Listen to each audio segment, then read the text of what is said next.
جو مومنوں کو آپس میں لڑائے گا فرمائے وہ میرے بارے کی فوج کے لیے نائل ہو جائے گا. اور یہ اللہ معاف کرے، میں شدید بھی مجلس بھی ختم کر جاؤں گا. یہ چغل خوری بڑی خطرناک ہے، یہ ہمارا مشغلہ ہے. ہماری ممبر سے تربیت کو نہیں کی جاتی.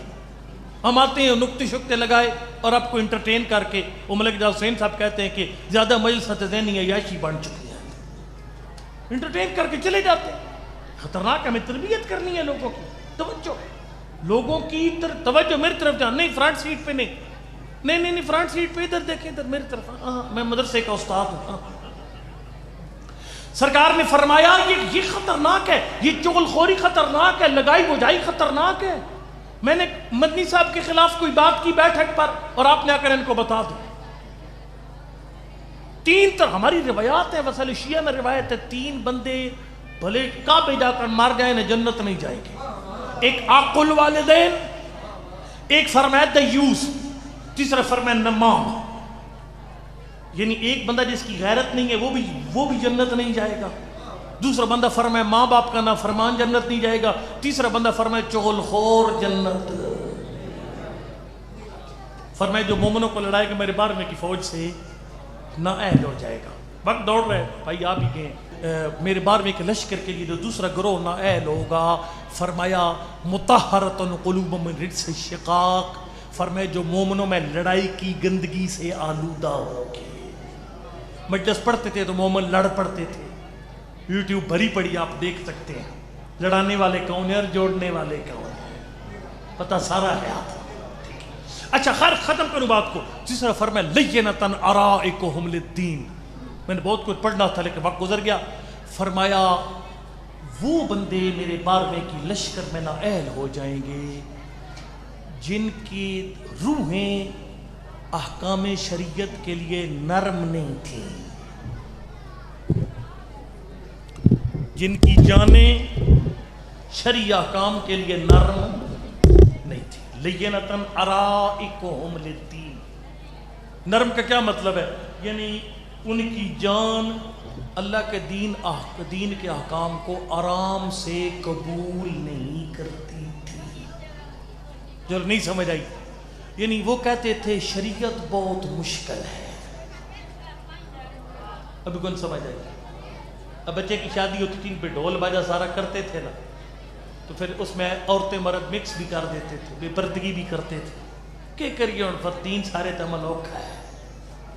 خمس کی باری آتی دین بڑا اوکھا ہے. صبح کی نماز کے لیے دین بڑا اوکھا ہے. رمضان کے روزے دین بڑا اوکھا ہے. سارا ہی مجمع سہ گیا بالکل. کوئی سبحان اللہ نہیں، کسی نے نکاح پھر پڑھو، کسی نے ماشاءاللہ کو نکاح.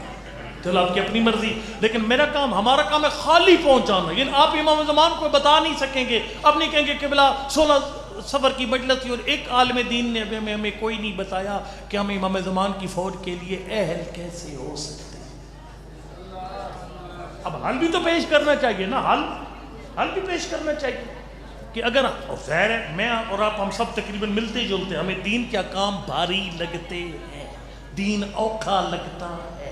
اس کا طریقہ کار کیا ہے؟ اس کا طریقہ کار یہ ہے کہ دیکھیں نا، اگر ایک زمین میں عرصہ دراز سے حل نہ چلائی گئی ہو نا، وہ سخت ہو جاتی ہے، بنجر ہو جاتی ہے، سخت ہو جاتی ہے. اس کے حال پر نہیں چھوڑا جا سکتا. اس کا طریقہ کار یہ ہوتا ہے کہ حل چلاؤ. پہلی دفعہ بڑی مشکل سے حل لگے گی، دوسری دفعہ آسان، تیسری دفعہ آسان، چوتھی دفعہ اور آسان، پنجویں دفعہ اور آسان. ایک وقت آئے گا زمین تیار ہو جائے گی.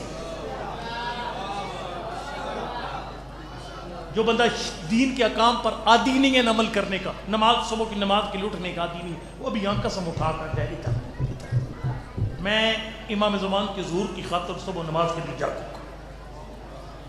کل ذرا مشکل سے اٹھے گا، دوسرے دن آسان، تیسرے دن، چوتھے، پنجویں، چھویں دن ایک وقت آئے گا اس کے لیے نماز کے لیے جو ہے نہ اٹھنا مشکل ہوگا، اٹھنا آسان ہو جائے گا.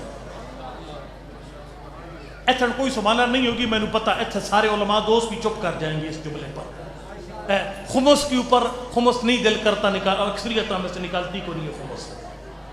اور میں نے روایت میں پڑھا اس میں معصوم فرماتے ہیں من تصرف فی مالنا تصرف المالک فی مال فمن اعدائنا. امام زمان نے اپنے ہاتھوں سے لکھا تھا جو غیبت کے دور میں خمس دبا جائے گا نہیں ادا کرے گا. سرکار فرماتے ہیں میرے ظہور کے وقت میرے دشمنوں کی صف میں کھڑا ہوگا. خمس نہیں دل کرتا, دل پہ پتھر رکھ کر 1 سال ادا کر, اگلے سال پھر آسان ہو جائے گا. تو جتنا شریعت کے کام پر عمل کرتا جائے گا نا اتنی شریعت تیرے لیے آسان ہوتی جائے گی, اور جتنی شریعت آسان ہوتی جائے گی اتنی امام زمان کی فوج میں جگہ پکی ہوتی جائے گی. بہرحال کوشش کر معاملات میں مخلص بن, اور سب سے بڑھ کر عبادات میں اخلاص.